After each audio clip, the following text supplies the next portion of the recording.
과거에 어린이 동요 가곡의 대회 때 보면 자주 불렸던 노래가 있어요. 즐거운 곳에서는 날 오라 하여도 라는 노래입니다. 원래 제목은 Home Sweet Home. 이게 19세기 미국의 가곡입니다. 작곡자는 영국의 초기 낭만주의 작곡가 헨리 비숍 경이 작곡했고, 작사자는 극작가인 존 하워드 페인입니다.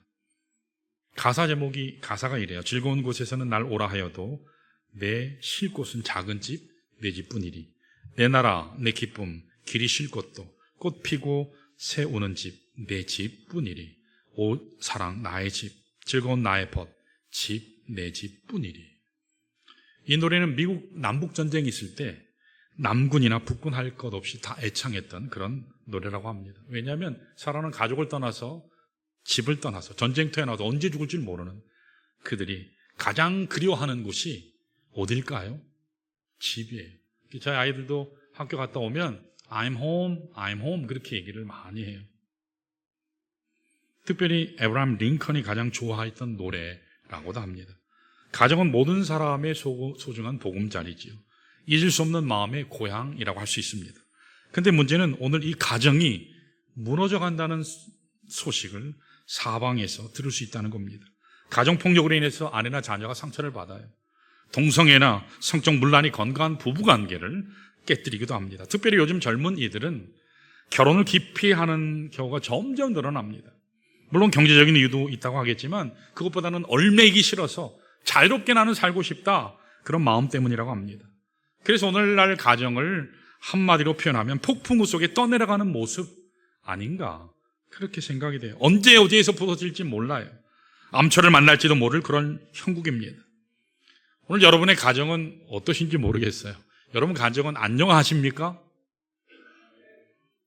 여러분 가정은 건강하세요? 예, 아멘 하신 분들은 정말 건강한 가정 같아요. 폭풍에 떠내려가는 것처럼 위기 가운데 처해 있는지 우리 스스로 한번 봐야 될 것 같아요. 여러분의 가정은 즐거운 집인지 아니면 쓴뿌리로 가득한 전쟁터인지. 오늘 여러분의 가정이 행복해야지 인생의 행복자가 될 수 있어요.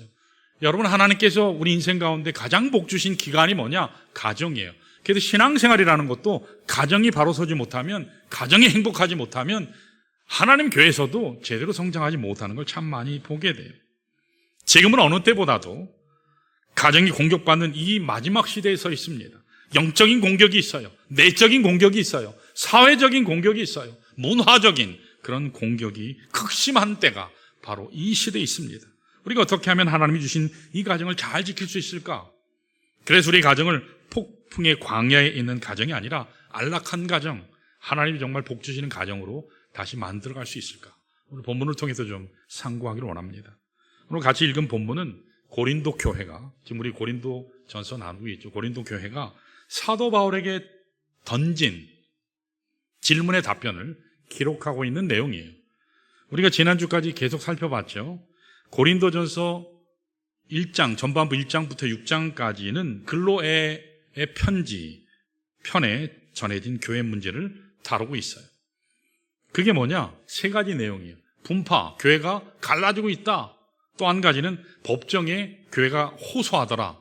법정 호소에 대한 문제. 또 마지막은 음행에 대한 그런 이슈를 1장에서부터 6장까지 다뤘어요.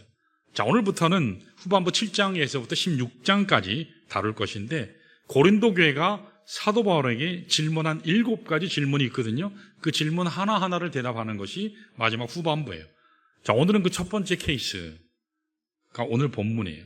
내용이 뭐냐? 결혼과 가정에 대한 질문을 하고 있어요. 사실은 어떻죠? 우리가 가장 아파하고 가장 힘들어하면서도 가장 아닌 척, 가장 잘 수습해서 잘 살고 있는 것처럼 가장 가장하는 문제가 우리 가정과 결혼에 대한 문제라는 거예요. 우리 다 같이 1절을 한번 보면 이렇게 돼 있어요. 너희가 쓴 문제에 대하여 말하면, 방금 소개해드렸던 것처럼 사도 바울에게 보냈던 질문서에 대해서 대답하는 거예요. 제가 알기로는 3명의 대표자가, 고린도 교회 대표자가 바울에게 보내서 7가지 질문을 던진 거예요. 너희가 쓴 그 문제에 관하여 말하자면 남자가 여자를 가까이 아니함이 좋으나, 대단히 완곡하게 표현하고 있어요. 점잖게. 근데 이것은 성적 생활을 말하는 것이고 결혼 생활을 표현하고 있는 거예요. 이것을 달리 말하면 바울 선생님, 바울 목사님, 사람들이 결혼하지 않는 것이 최선인가요? 그렇게 질문하고 있는 겁니다. 이 같은 질문을 던진 이유는 아마도 그 당시 고린도 교회에 횡행했던 헬라 철학 때문에 그런 것 아닌가 생각이 돼요. 그 당시에 양대 철학이 있었죠. 스토아 학파가 있었고 에피큐로스 학파가 있었어요. 스토아 학파는 금욕주의 철학을 강조했죠. 그래서 웬만하면 결혼하지 않는 것이 더 경건하다, 더 거룩한 삶을 산다, 이런 사상, 생각이 교회도 많이 침투되어 있었고, 어쩌면 영지주의적인, 영적인 것이 중요하고 육적인 것은 아주 하찮은 것이다, 육체를 죄악시하는 그런 사상 때문에 이런 영향이 있었던 것 같아요. 그래서 어떤 성경학자는 사도 바울 자신이 독신으로 지내고 있었기 때문에 독신주의를 선호한다고 보고 던진 질문이 아닐까, 그렇게 해석하는 사람도 있어요. 그런데 과연 사도 바울의 입장이 독신주의를 선호하는 입장일까요? 아니요, 그렇지 않아요. 참고로 7절 말씀을 보면 나는 모든 사람이 나와 같기를 원하노라. 얼핏 보면 사도 바울이 독신주의를 선호하는 것 같은데 그 당시는 독신이었어요. 계속 말씀을 보면 그러므로 너희도 할 수만 있다면 너희들도 나와 같기를 원하노라. 계속 읽어보면 독신주의를 선호하는 것 같이 얘기하잖아요. 그런데 그 다음 말씀 보면 그렇지 않아요. 그러나 각각 하나님께 받은 자기의 은사가 있으니 이 사람은 이러하고 저 사람은 이러하니라. 그렇게 기록해요. 바울은 독신으로 사는 것을 뭐라고요? 은사다. 하나님이 주신 은사가 독신의 삶이다. 그렇게 얘기를 하죠. 그래서 아무나 이렇게 살 수 있는 것이 아니라고 분명히 말씀해요. 이걸 마태복음 19장 10절 11절에서도 우리가 확인할 수 있어요. 우리 한번 보시면 읽어볼까요? 같이 시작. 제자들이 이르되 만일 사람이 아내에게 이같이 할진대 장가들지 않는 것이 좋겠나이다. 예수께서 이르시되 사람마다 이 말을 받지 못하고 오직 타고난 자라야 할지니라. 주님께서도 분명히 은사 있는 사람만 이렇게 산다 말씀이에요. 사도 바울의 경우, 사도 바울의 케이스를 가지고 오늘 많은 목회자들이 사역자들도 웬만하면 결혼하지 않는 것이 좋지 않겠냐, 자식에게 뭐 교회 물려준다, 뭐 물려준다 해서 뭐 세상에 지탄받고 세습 문제 때문에 어려워지는데, 목사님들도 신부님들처럼 독신으로 살면 얼마나 좋겠냐고 그렇게 얘기하는 분들도 있어요. 자, 그런데 여러분, 로마 교회, 캐톨릭 교회 1대 교황이 누구죠? 베드로예요. 베드로. 근데 그 베드로가 원래 1대 교황이 아닌데 자기들이 세운 거죠. 그 베드로가 결혼했나요? 안 했나요? 성경 누가복음에 보면 거기 장모가 나와요. 장모가 열병 들렸다고. 베드로의 장모가 열병 들려서 예수님을 장모의 집에 모시는 것을 이렇게 기록하는 본문이 나오거든요.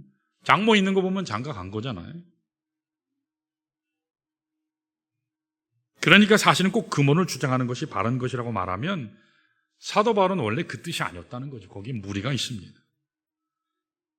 그래서 어떤 학자들은, 저도 이 입장인데, 사도 바울마저도 결혼했을 가능성이 많다. 그러나 복음 전할 때 이때는 독신이었다. 왜 그러느냐? 사도 바울은 결혼 생활에 대해서 너무 소상하게 잘한다는 거예요. 이건 경험하지 않은 사람이 쓸 수 없다는 거예요. 특별히 유대교회 핵심부에 있었던 사람 중에 하나가 사도 바울이죠. 사울이었잖아요. 산헤드린 공의회 회원이었을 가능성이 굉장히 높아요. 산헤드린 공의회 회원은 반드시 결혼한 사람이라 해야 돼요. 결혼한 사람이 필수 요건이었어요. 그러니까 아마도 바울은 예수님 만난 이후에 복음 때문에 혼자 살았든지 아니면 복음 증거하는 일 때문에 부인이 떠났든지 그렇게 해서 사도 바울은 홀로 되지 않았을까 생각이 돼요. 어쨌든 사도 바울의 입장은 결코 금혼하는 것이 아니라 결혼을 통해서 가정을 이루는 것이 하나님의 목적이다. 그것을 강조하고 있습니다. 여러분, 왜냐하면 결혼이라고 하는 것은 하나님의 창조 질서의 핵심이에요. 하나님은 결혼을 통해서 독처하는 것이 아름답지 못하다, 생육하고 번성하라, 땅에 편만하라 하는 것이 하나님의 뜻이었기 때문에 그렇죠. 그래서 그리스도인으로서 건강한 교회를 통해서 건강한 가정을 만드는 것은 대단히 중요한 과제고 하나님이 기뻐하시는 과제다라고 할 수 있습니다. 여러분, 건강한 가정 만드는 거 쉽나요? 쉽지 않죠. 쉽지 않아요. 아픔이 있어요. 실패가 있어요. 파산할 지경까지, 위기까지도 가기도 해요. 과거는 그러나 과거고, 지금이라도 그리스도 안에서 우리 가정을 바르게 만들어 간다면 얼마든지 하나님께 영광될 수 있고, 또 삶의 최단의 행복을 누릴 수 있다. 오늘 하나님의 말씀이 증거해요. 자, 그래서 이 혼탁한 가정 속에서 어떻게 하면 우리 가정을 보금자리, 스위트 홈으로 만들 수 있을까? 오늘 본문을 통해서 함께 나누길 원합니다. 자, 오늘 본문은 원래 16절까지예요. 근데 제가 시간 관계상 7절까지만 읽었어요. 자, 1절에서부터 7절까지는 결혼의 원리, 프린시플에 대해서 나왔어요. 그리고 10절, 11절은 결혼의 위기에 대해서 다루고 있어요. 또 마지막 12절에서 16절까지는 결혼을 통해서 맺게 될 열매에 대해서 이야기합니다. 자, 그런데 아마 오늘 두 가지만 할 수 있을 것 같아요. 자, 우리가 어떻게 하면 우리 가정을 보금자리로, 스위트홈으로 만들 수 있을까? 첫 번째, 따라할까요? 결혼의 원리를 이해해야 한다. 여러분, 하나님께서 주시는 결혼의 원리가 있어요. 그 원리를 잘 이해하시는 것이 필요해요. 자, 우리 따라할까요? 한 남자, 한 여자 원리. 결혼에는 세 가지 프린시플이 있어요. 한 남자, 한 여자 원리요. 자, 또 한 가지는 상호적 관계 원리. 다시요, 상호적 관계 원리. 자, 나머지 한 가지는 연합의 원리. 자, 이제 하나하나 제가 말씀을 봅니다. 이것을 잘 이해해야 우리가 건강한 가정을 만들 수 있습니다. 자, 2절을 한번 같이 읽어볼까요? 2절. 같이 시작. 음행을 피하기 위하여 남자마다 자기 아내를 두고 여자마다 자기 남편을 두라 그랬습니다. 특별히 오늘 말씀은 청년들, 결혼을 앞둔 형제들, 결혼 예비교실 같은 그런 성격이 있어요. 그러나 기존의 우리 성도들도 잘 함께 말씀을 경청하시길 바라요. 그래서 점검하시기를 바라요.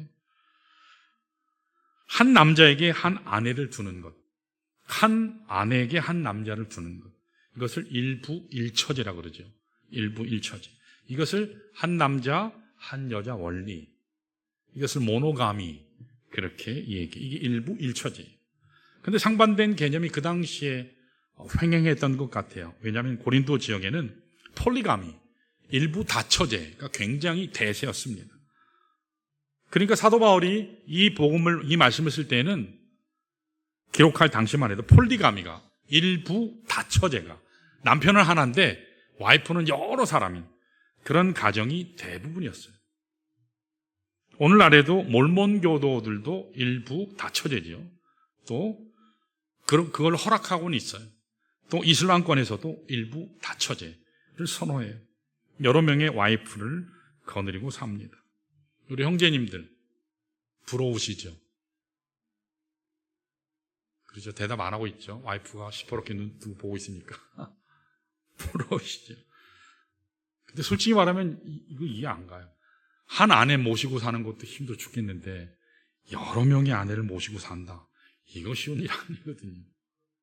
성경이 말씀하고 있는 결혼관은 일부 다처제가 아니라 한 남자, 한 여자 원리예요.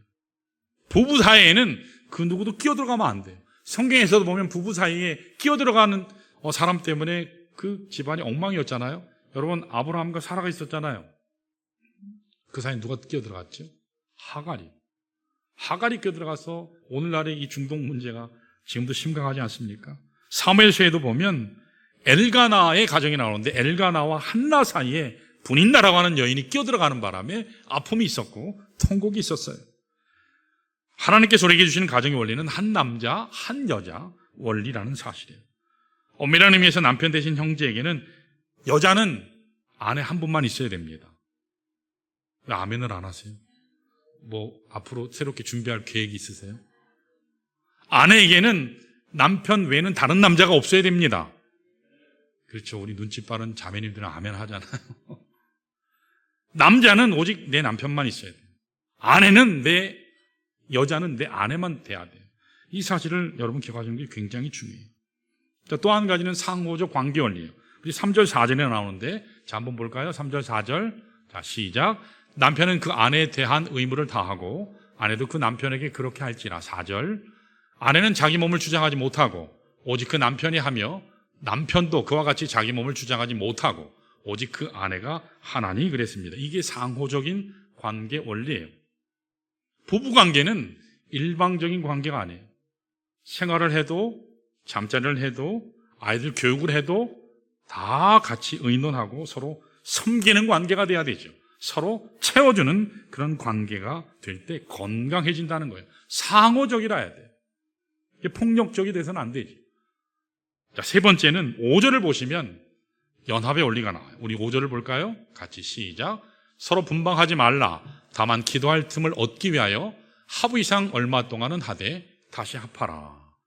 제가 결혼할 때 제 아내에게 세 가지를 약속했어요. 첫째, 절대 안 때린다. 맞고 사는 사람 없잖아요.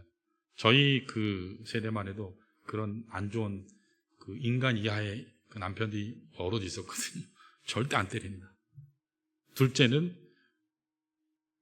어떤 일이 있어서 문제가 생겨서 내가 먼저 사과한다. 미안하다 한다. 근데 시간이 지날수록 참 쉽지 않더라고요. 난 분명히 잘못 안 한 것 같은데 나중에 보면 제가 잘못했더라고요. 다. 세 번째는 반드시 한 입을 쓰고 같이 잡니다. 근데 이게 한 40, 50 넘어가니까 쌍방간에 코를 고니까 이게 참 쉽지 않더라고요. 쉽지가 않아요.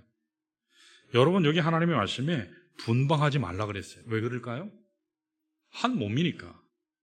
한 몸이니까 분방하지 말라라는 거죠. 있어도 한 방에서 같이 있으라는 거지.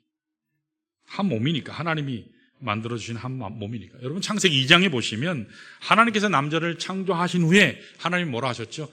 독처하는 것이 참 보기 좋지 않다. 혼자 있는 것이 참 보기 좋지 않다. 그렇게 말씀하셨어요. 그래서 돌 배필을 만들어주셨죠. 만들 때 남자를 잠자게 한 후에 갈비뼈 하나를 취해서 여자를 만들었죠.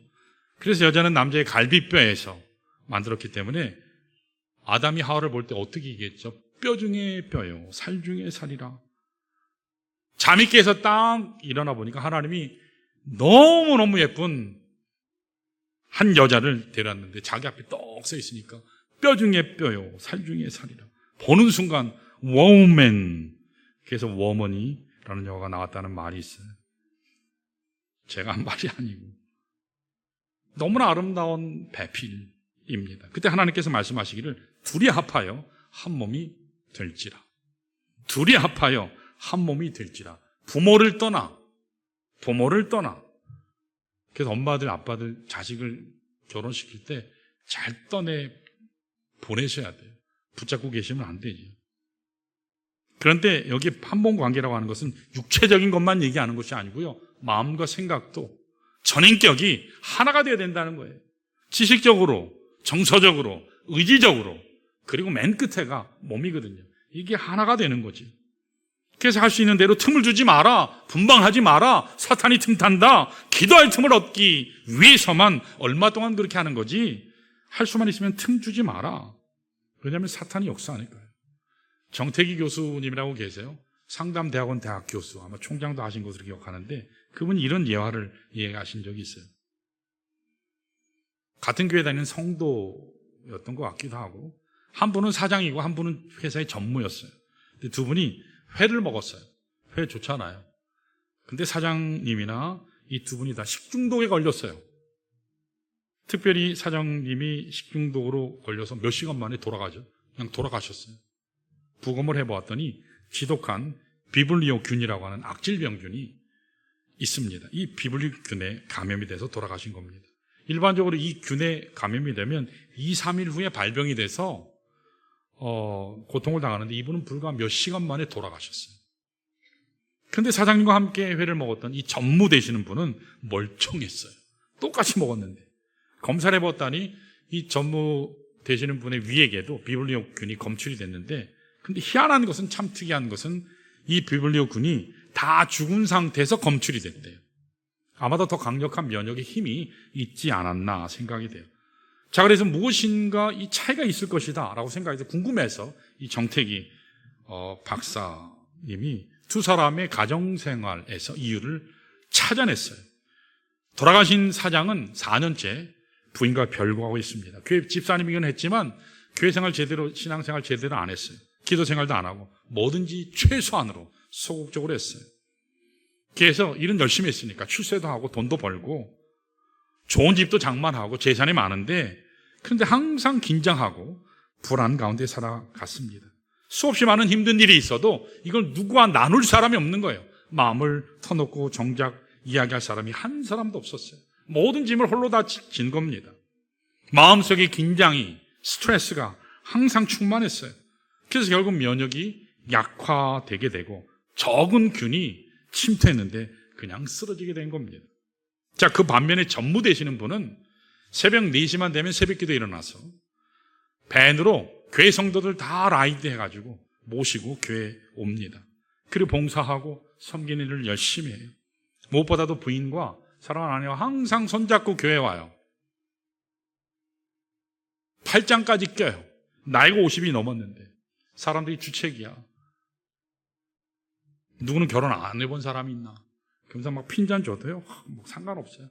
손잡고 다니고 팔짱 끼고 다니고. 제가 이번에 미국에서 아이들하고 이렇게 있는데 아이들이 이렇게 보더니 엄마 아빠 둘이 손 한번 잡아보라고. 그래서 손을 잡았죠. 근데 언제 이게 계속 땀나잖아요, 여름인데.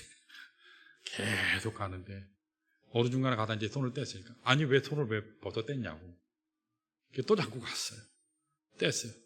계속 그러니까 나중에 제가 한마디 했어요. 뭐라 그랬게요? 야, 한국에서는 계속 이렇게 손잡고 다니면 불륜인 줄 알아.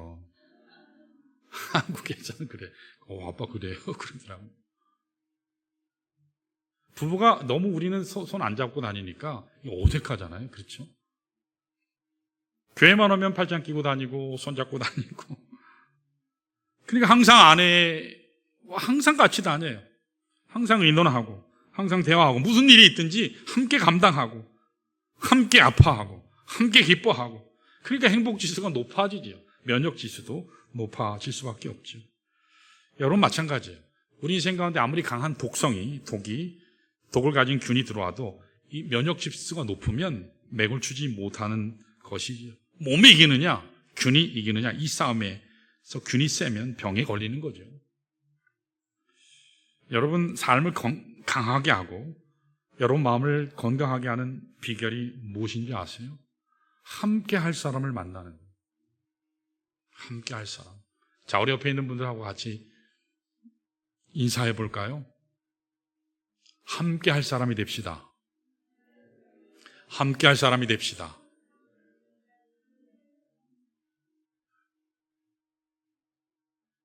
너는 내 원수야. 그런 표정으로 보시면 안 되고요.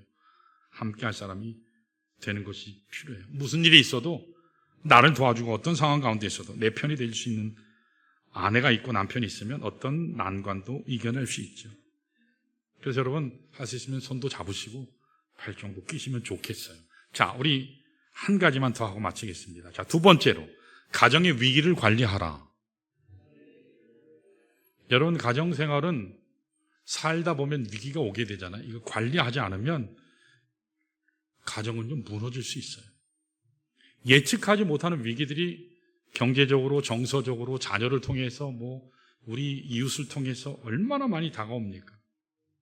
이런 때에 수많은 공격이 있을 때 이것을 잘 핸들하지 않으면 가정을 지킬 수가 없고 우리 가정을 보금자리로 스윗홈으로 만들 수가 없어요.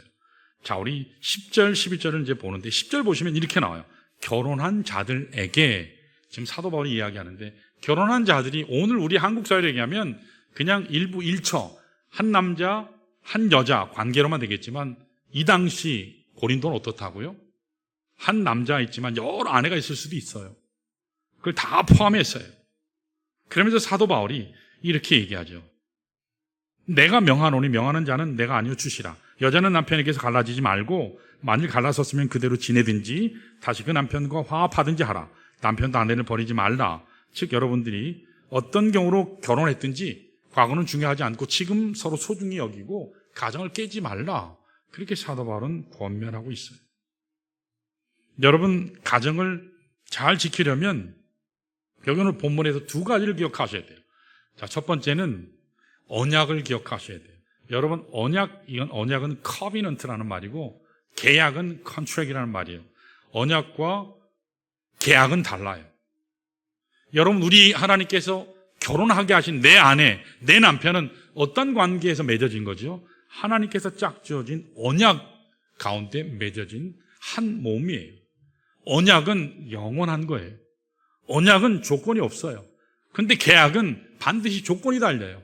그 조건이 깨지면 무산되는 거예요. 관계는 깨지는 겁니다. 근데 언약은 그렇잖아요. 언약은 하나님 안에서 사랑의 근거에서 맺어졌기 때문에 영원한 유효성이 있는 거예요. 설사 우리 인생에 어려움을 겪게 되고, 야, 내가 너 그런지 몰랐다.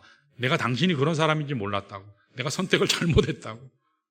아니에요. 그렇지 않아요. 우리 모두는 다 모자라요. 하나님 은혜 가운데서 언약 가운데 서로가 서로를 보듬어주면 다시 설 수 있어요.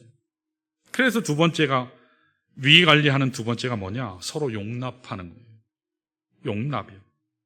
여러분, 우리 가운데 하자 없는 사람이 있나요? 완벽한 남편이든가요?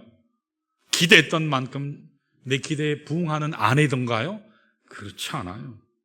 우리 모두는 다 하자가 있어요.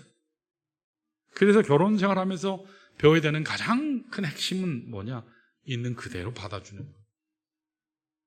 자, 여러분, 골로새서 3장 13절 14절에 보면 주님께서 우리를 어떻게 받아주셨는지 나와요. 우리 한번 볼까요? 13절 시작. 누가 누구에게 불만이 있거든 서로 용납하여 피차 용서하되 주께서 너희를 용서하신 것 같이 너희도 그리하고. 저기 말씀을 보면 굉장히 무서운 말씀이에요. 우리가 용납하고 용서하는데 피차하는데 어떻게 하라고요? 기준이 주님이 기준이에요. 주께서 너를 용서하신 것처럼, 주께서 너를 용납하신 것처럼. 여러분, 우리가 구원받았죠? 구원받았잖아요. 구원 못 받으신 분은 저를 만나셔야 돼요. 천국에 확신이 없으신 분들은 저를 만나셔야 돼요. 이 땅에서 천국을 못 누리시는 분, 저를 만나셔야 돼요. 천국은 저기만 있는 게 아니라 여기서도 천국을 누릴 수 있어야 돼요. 예수님께서 십자가에 지실 때 여러분들에게, 야, 내가 사실은 저 십자가 지기 정말 싫거든. 아버지가 올라가라 해서 내가 올라가긴 가는데 내가 너 하는 거 봐서 올라갈 거야. 내가 너 하는 거 봐서 올라갈 거야. 너 주일 예배도 잘 참석하고 정말 신령과 진정한 마음으로 산제사물로 하나님 앞에 나가서 예배 드리는 거 내가 확인하고 나면 그러면 내가 십자가 올라가 줄게. 네가 이렇게 하고 이렇게 하고 이렇게 하면 내가 십자가에 올라가서 너 대신 위에 죽어줄게. 여러분, 만약에 그렇게 하셨다면 우리 가운데 구원받을 사람이 있을까요? 아무도 없어요. 제가 만약에 예수님이면 절대 안 올라가요. 저는 인간인 우리는 서로 잘 알잖아요. 싹 쓸어버리고 새로 창조할 거예요. 저 같으면. 루터가 그렇게 얘기를 했었어요. 우리의 죄성을 보면 너무너무 냄새 나거든요. 그런데 주님이 우리를 구원하실 때 어떻게 하셨죠? 그냥 있는 그대로 받아주셨어요. 있는 모습 그대로 받아주셨어요. 내 생긴 게 어떠하든지, 내가 잘났건 못났건 많이 가졌건 적게 가졌건 많이 배웠건 많이 못 배웠건 있는 모습 그대로, 더럽고 추한 모습 그대로 받아주셨어요. 그리고 나서 14절에 이렇게 얘기하셨어요. 우리 읽어볼까요? 시작. 이 모든 것 위에 사랑을 더하라. 이는 온전하게 매는 띠니라. 이 모든 것 위에 사랑을 더하라. 그래서 여러분, 신앙 공동체는 덮어주는 거예요. 덮은 거예요. 여러분 보시면 예민하신 분들은 누가 이렇게 뭐 하고 일하는 거 보면 아이고 저것밖에 못하나 속 터지시는 분들 가끔 계실 거예요. 근데 어떤 분들은 뭐 이래도 좋고 저래도 좋고 항상 행복해 하시는 분들도 있기도 하고.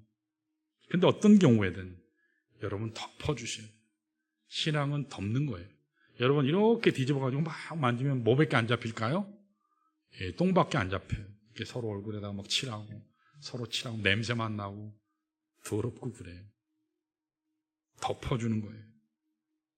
예수님께서 여러분과 저를 수용하시고 억사해 주신 것처럼 상대를 있는 그대로 받아주고 나서 거기에 사랑을 더하면 절대 흩어지지 않고 풀어지지 않는다고 주님께서 말씀하세요.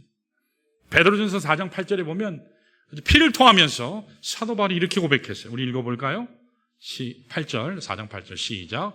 무엇보다도 뜨겁게 서로 사랑할지니 사랑은 허다한 죄를 덮느니라. 아멘. 사랑은 뭐라고요? 덮느니라. 그렇게 말씀하셨어요. 베드로의 이 경험은 자신의 피 맺힌 한에 서린 고백이에요. 베드로는 실패받던 사람이에요. 그것도 처참한 실패. 그냥 실패가 아니라 인류 역사상 가장 참혹한 실패. 예수님이 잡히시던 전날 밤에 절대로 나는 예수님 부인하지 않습니다. 그런데 부인했잖아요. 저주까지 했잖아요. 주님 입장에서 보면 주님이 굉장히 상처받으셨어요. 배신감을 느낄 수 있는 그런 상황이에요. 가장 필요로 할 때 함께 있어줘야 될 사람이 떠났어요. 그것도 예수님이 현장 목격까지 하셨어요. 부인하시는 것을 봤어요. 가장 믿었던 사람 버리고 떠나간 것입니다. 베드로의 입장에서 그날 밤을 생각하면 다시 일어설 용기가 없어요.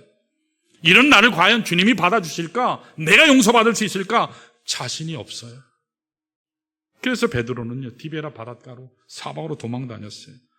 그래서 고기잡이 했던 것입니다. 그런데 누가 찾아갔죠? 주님이 찾아가셨어요. 베드로야, 네가 이 모든 사람보다 나를 사랑하느냐? 7번 물이 친 위에 내 양을 치라, 내 양을 먹이라. 베드로는 절대 용납받을 수 없었는데, 용서받을 수 없었는데 용납받고 용서받았어요. 새롭게 회복시켜 주셨죠. 새로운 사명을 주셨어요. 이렇게 회복된 그가 그 은혜를 잊지 못해서 피를 토하는 심정으로 기록한 것이 베드로 전서예요. 사랑은 허다한 죄를 덮는다. 사랑하는 여러분, 여기 우리의 가정생활을, 결혼생활을 건강하게 하는 비결이 있습니다. 뭘까요? 용납하는 거예요. 뭘까요? 덮어주는 거예요. 자, 우리 옆에 있는 아내가 계시면, 남편이 계시면, 또 형제가 계시면, 자매가 계시면 한번 고백해 볼까요? 덮어주세요. 용납해 주세요. 사랑해 주세요. 예, 서로 사랑하고 용납하고 덮어주셔야 돼요. 제가 마지막 예화하고 마치겠습니다. 데니스 크런시라는 사람이 쓴 The Family Covenant라는 책이 있어요. 되게 오래된 책인데 아마존에 뭐 팔아요. 유스트북으로 파는데 거기 보면 결혼 생활의 5가지 단계가 나와요. 제가 아마 결혼식 할 때 아마 주례사에도 아마 할 거예요. 첫 번째 단계가 뭐냐? 낭만적인 단계예요. 이 콩깍지가 신 단계죠. 한국말로 하면 자기 그랬죠 막 이러고 말하는 식이 있죠. 막 혀가 꼬이고 코맹맹이 소리 나고 무슨 일을 해도 예쁘고 무슨 짓을 해도 멋있는 시기. 모든 것을 다 갖다 맞춰주는 그런 시기. 이게 낭만적인 시기죠. 그런데 이 로맨틱한 시기가 오래 가든가요? 2년이요. 2년. 딱 2년 지나가면 알 거 다 알고 나면 재미가 없죠. 그러고 나서 지나가는 단계가 흥정의 단계가 나와요. 당신이 요렇게 하면 나도 요렇게 할게. 네가 하면 내가 한다. 너 하는 거 봐서 뭐 이런 식이에요. 흥정의 단계. 이게 지나가면 위압적 단계가 와요. 좋게 얘기하지 않아요. 뭐 서로 날아다니고 주먹이 가고 막 그래요. 서로 싸우는 단계, 파이팅하는 단계. 그러면서 서로 너 때문에 내 삶이 엉망진창이 됐어. 모든 것이 다 네 탓이야. 남 탓하는 그런 시기. 그래서 서로 공격해.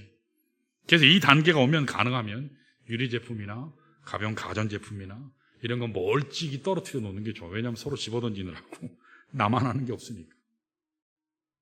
4번째 단계가 되면 자포자기의 단계가 와요. 헤어질 수는 없고 애 때문에 살긴 살아야 돼. 그런데 마음대로 해라. 뭐 나는 뭐 살고 싶어서 사냐? 그러면서 서로 막 싸우고 난리 나요. 거의 결혼 직전, 이혼 직전까지 가요. 이게 자포자기의 단계. 자, 그런데 이와 같은 4가지 단계는 우리 모두에게 찾아와요. 이게 길고 짧을 뿐이지 다 찾아와요. 지금 요 단계에 있는 분들도 있을 수 있죠. 우리 결혼을 앞둔 우리 청년들은 콩깍지의 단계예요. 뭘 해도 멋있고 이쁜 시기죠. 내년에 결혼할 형제자매들이 있는데, 근데 결혼 좀 하고 나면 서로 흥정하는 단계, 또 위압적으로, 아니면 한 40대 돼서 아주 자포자기하는 단계일 수도 있고요. 이 단계가 되면 로맨틱한 단계 되질 않죠. 근데 마지막으로 5번째 단계가 되면 수용하는 단계가 와요. acceptance. 있는 그대로 받아주는 거. 때려 고치려고 했더니 안 고쳐져요. 그렇죠, 권사님들. 예, 아주 끄떡끄떡 그랬어요. 내가 40년, 50년 뜯어 고쳤는데 여전히 안 고쳐졌다고. 안 고쳐져요. 우리 안수 집사님들, 장로님들, 아내가 고쳐지나요? 안 고쳐져요. 사람 자체를 사랑하는 거예요. 사람 자체를 긍휼히 여기는 거예요. 그의 연약함을 그대로 받아주는 거예요. 상대의 변화를 요구하기보다는 내가 먼저 다가서는 단계, 관계를 협박하기보다는 신실하게 내가 끝까지 함께 하겠다고 하는 약속을 하고, 어떤 역경이 와도 도망가고 도피하는 것이 아니라 맞서는 그런 단계입니다. 이 단계 쉽지 않죠. 이 단계가 되면 이때 비로소 하나님께서 우리에게 안겨주시는 참 가정을 통해서 주시는 축복을, 은혜를 알게 돼요. 솔직히 저도 젊었을 때 잘 몰랐어요. 여기 계신 분들도 마찬가지겠지만 많이 싸우고 다투고, 저하고 아내하고 싸울 때 어떻게 싸울까요? 저희는 둘이 앉아서 조곤조곤 싸워요. 이렇게 소리도 뭐 올라가기도 하지만, 근데 시간이 지나고 나이가 점점 들어가니까 아무것도 아닌데 내가 왜 그랬을까? 부질없는데, 해봐야 나을 것도 없는데. 싸움에 돌아오는 것은 혼자 밥 먹어야 되고, 혼자 외로워야 되고, 내가 왜 그랬을까? 그래서 후회하고, 자꾸 배워갑니다. 우리 모두가 서로 수용하고 보듬어주는 이 과정 가운데 우리가 하나님의 은혜를 배워가야 할 줄 믿습니다. 이게 지혜예요. 이게 축복입니다. 여러분 가운데 얼마든지 따질 수 있어요. 이성적으로 따지고 또 논리적으로 따지고, 그러면요 전쟁밖에 없어요. 사실 부부관계는 서로 받아주기 시작할 때, 그대로 있는 대로 받아주기 시작할 때 사랑이 싹트기 시작하고 축복의 열매가 맺어진다는 사실입니다. 여러분 이 사실을 잘 기억하시면서, 오늘 한 가지가 더 있는데 시간 관계상 제가 다 못해서 하면은 30분까지 가야 되니까 이 2가지 사실 여러분 잘 기억하셔서, 또 나머지 3일도 은혜 가운데 여러분 승리하시길 축원합니다.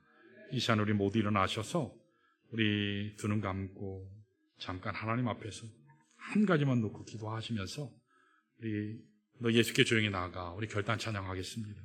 우리 고개 숙이시고 두 손 모으고 두 눈 감고 우리 기도하겠습니다. 살아계신 하나님, 우리 나의 남편을 축복해 주십시오.